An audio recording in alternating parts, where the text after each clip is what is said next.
સહાય પેકેજના ફોર્મ માટે એક પણ રૂપિયો આપવો નહીં પડે। સહાયના ફોર્મ ભરવા પૈસા લેવાતા હોવાની અનેક ફરિયાદો જ્યારે આવી હતી ત્યારે તે અંગે સ્પષ્ટતા કરવામાં આવી છે। પૈસા લેતા હોવાની ફરિયાદ બાદ સરકારે સ્પષ્ટતા કરી છે કે અરજદારે ઓપરેટરને એક પણ રૂપિયો નથી આપવાનો।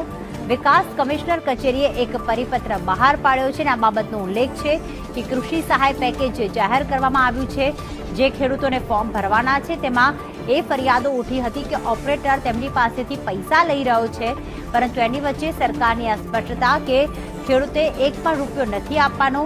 રાહત પેકેજના જે ફોર્મ છે તે મફતમાં જ ભરાઈ રહ્યા છે।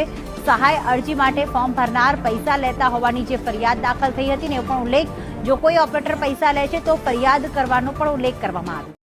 શ્રી મોદી સાહેબની કૃષિ હિતકારી નીતિ અને ખેડૂતો પ્રત્યેની સંવેદનાના કારણે આજે રાજ્યના લગભગ તમામ ખેડૂતોને આપણે દિવસે વીજળી આપવાનું જે માનનીય વડાપ્રધાનશ્રીએ શરૂ કરેલું, આજે લગભગ 98% દિવસે ખેડૂતોને દિવસે વીજળી મળતી થઈ ગઈ છે, 98%ની ઉપર।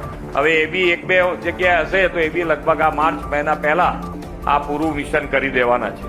આ પણ એક ખૂબ મોટો નિર્ણય માનનીય વડાપ્રધાનશ્રીનો અને આપણે એ પૂરો કરી શકે એ અમારા માટે આનંદની વાત છે। प्रधानमंत्री किसान निधि सम्मान योजना अंतर्गत आवतीकाले 21मो हप्तो रिलीज करवामां आवशे। प्रधानमंत्री मोदी काले तमिलनाडुना कोयम्बतूरथी रिलीज करशे हप्तो। गुजरातना 49.31 लाखथी वधु खेडूत परिवारोने मळशे सहाय। 39.31 लाखथी वधु परिवारोने मळशे 986 करोड़थी वधुनी सहाय। सहायनी रकम सीधी खेडूतोना बैंक खातामां जमा करवामां आवशे।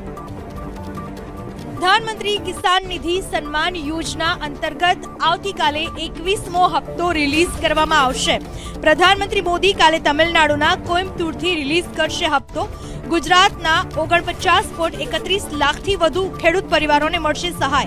39.31 लाखथी वधु परिवारोने मळशे 986 करोड़थी वधुनी सहाय।